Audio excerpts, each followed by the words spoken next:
Hey, ass, alright. I played video games in a drunken haze. I was 17 years young.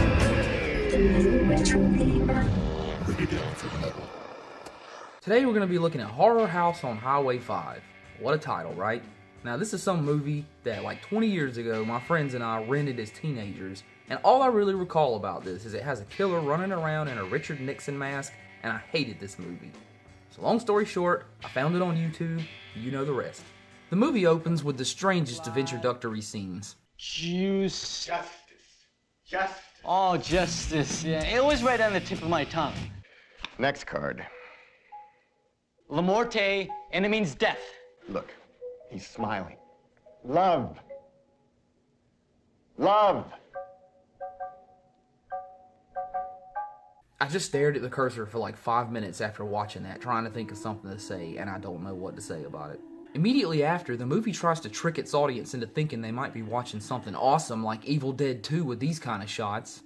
The sound of heavy breathing cues us in that we're watching a person, but who we don't know at the moment. Our next two characters are introduced with a stupid gag, zero character building, or any meaningful history. Hey, see that suitcase over there? I want you to take that out to the car. Then I need you to go to the store and pick up some stuff. Forced to run errands by his lady, dude finds his car, which he had certainly locked before going inside, now unlocked and the door slightly ajar. Like so many dumbasses, in so many dumbass scenes, in so many dumbass movies, he dies because he doesn't properly assess the threat.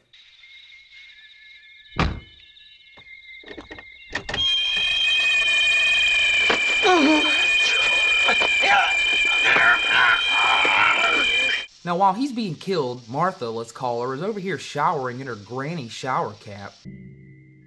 Hey, ass, alright. Thinking it's her boyfriend playing pranks on her again, I can't really fault her here for not properly assessing the threat. She has good reason based on all evidence available at the time that it's just her boyfriend messing around, not a maniac.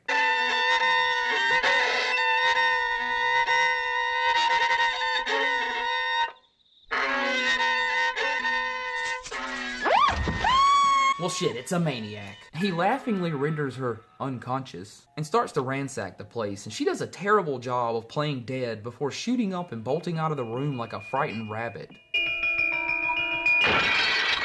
This is exactly why I don't have glass furniture. If I ever have to find myself on the run from a killer or maniac or something like that in my house, the last fucking thing I want to do is crash into some object and turn it into 500 tiny knives. Oh no, I'm hurt by my own stupidity. Oh no, I'm dead by my own stupidity. You know, in a circumstance like this, dude could only be charged with B&E. Ooh, this is strangely sexy. Come on, who doesn't love a little exploitation? See, 500 tiny knives. One big-ass knife. It proves utterly useless as she's killed off camera, mind you, in a probably disappointing manner anyway, so who cares? Next, we're in school somewhere with the worst teacher ever. Frederick. He broke his chalk. Is the fucking tie backwards? Not turned around, but put on backwards? From Germany after the war and spent the remaining... All it amounts to is a bunch of school shit. I'm sorry I'm late. Please be on time, Sally. I will. Sally goes to visit some doctor about whatever school shit I skipped over because who cares, but look, in case it does end up being relevant to this dumbass plot, she's trying to get information for her project about a man named Frederick Bartholomew, who was apparently involved in the development of the V2 rocket. Gary, the doctor's assistant, bumbles around the room like a moron, burning some food and filling the room with smoke, so Sally decides to come back later. You'll come back. I will. Tonight. Come back tonight. Wow, alarm bell's going off here. And at least now I have a little more context as to what the hell was wrong with that jackass at the beginning of this movie. Go down to the alley and bring her up the back steps. Grab her. Somehow, in broad fucking daylight, mind you, not only does Gary kidnap the wrong girl, but no one even notices. No one noticed that either. Are you fucking blind or what?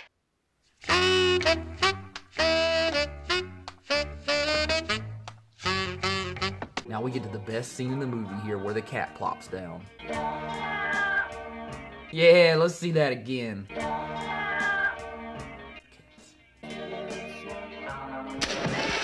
Audrey got mad at that part. Later, Sally actually returns to this nut house Make yourself comfortable. I will.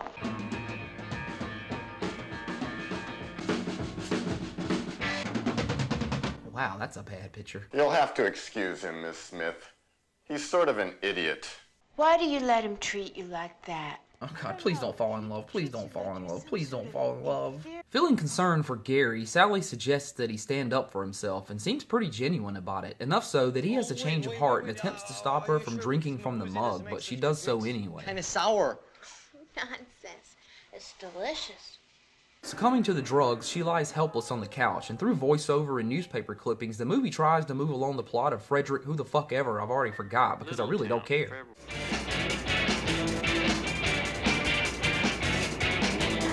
God damn, was it really that easy to kidnap people back then?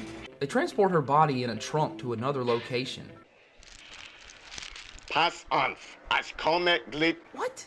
Juskan, Nisket, near wet. Wait a minute. Are you really trying to pull some Evil Dead 2 shit here? Look, at the beginning I was stretching the joke, I'll admit, but what the hell is this? What's wrong with you? Look at you. You've got a boner. Of course, a boner joke. Well, what's wrong? Why'd you stop? She was screaming. Come on, give me the iron. Falling in love with her like I knew was gonna happen, Gary turns on the doctor and unlocks Sally from her chains while two of the other students go out to the desert investigating some unimportant shit for school. Not many houses, though.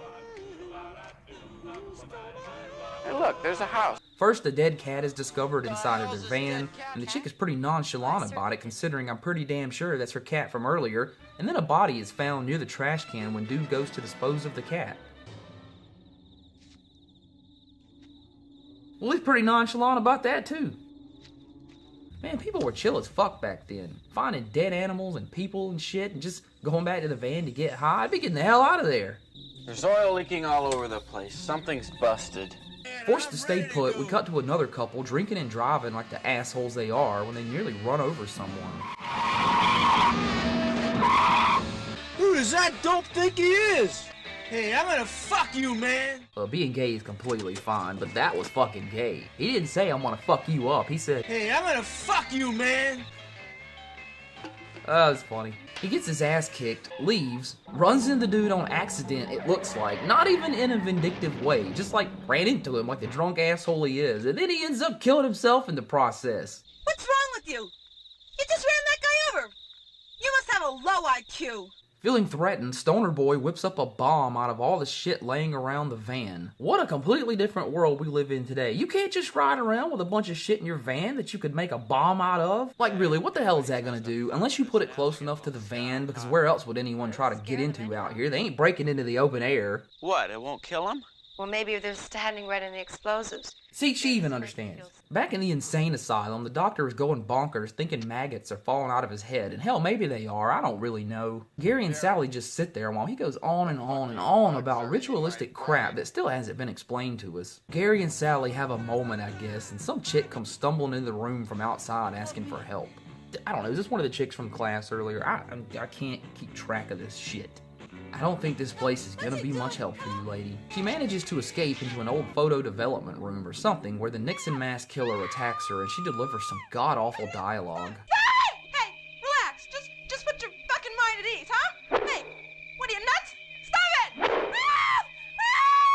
it! Back with the wannabe cast of Breaking Bad out in the desert, dude leaves because he's scared, and the girl shows how big her balls really are by deciding, hey, it's perfectly safe to just sleep right out here in the open. Rocket Boy shows up at the house from earlier seeking help, but instead finds the bodies of the two victims. Leaving, he heads down the same door from earlier to the photo development looking room, somehow injures himself, and stumbles around in the dark for a bit, all while these barouches are going off. Can you keep your Varouche down? I was just talking about how obnoxious it is. Sorry, it's the new shoes. Is the fucking room booby-trapped or something? I really don't know what's happening here. I still can't figure this out. At least he has a Sideshow Bob moment here, but it's way worse.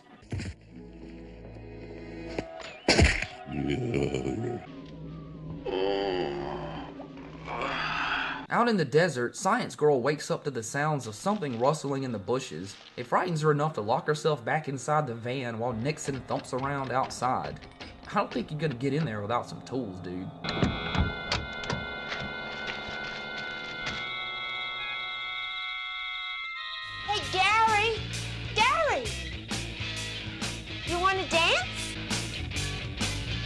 Oh my god, Gary, you goofy bastard. Why don't you get the key?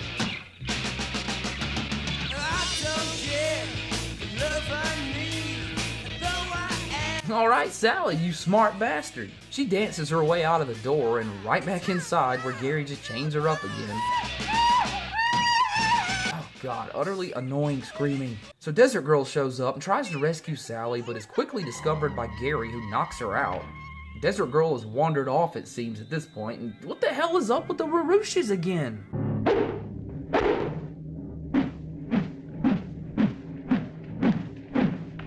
Another dead girl comes falling out of the closet onto her. She rescues Rake Boy, and we cut to the doctor writing Gary a letter, also filling in a few plot holes for us. Dear Gary, Bartholomew is our father.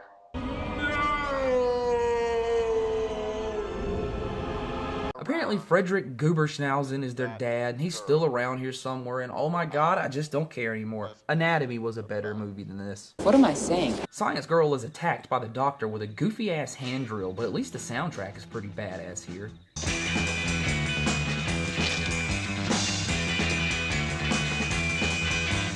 A chase ensues. It just looks goofy as hell. She's carrying around this big-ass rocket, and he's running around with a hand drill all... And she makes it back to the van. He triggers the bomb, and she beats his ass with a tire iron. Cool, I guess. Stumbling across the Nixon killer, who I guess is Bartholomew, she shoots his ass with the rocket and saunters off lazily, as if she's as tired of acting in this piece of shit as I am watching it. Now, I can't decide if this next clip is kind of cool and scary or just fucking hilarious. Either way, he's as done with her as I am with this movie. Love is cruel. Love is cruel. Science Girl wakes up in a field near a highway, makes her way over to it where she hitches a ride with a hipster who drives her to a phone box to call for help. Oh, you know what's coming. You know what's coming. You know what's coming. Just get it over with. Come on, you know what's coming.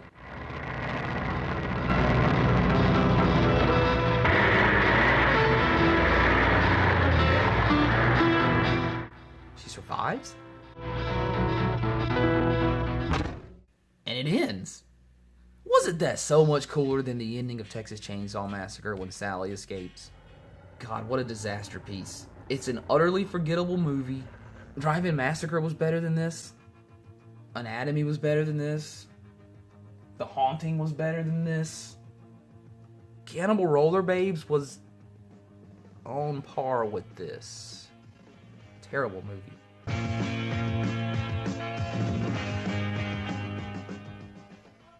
Watch this film or die. I will. Don't bother.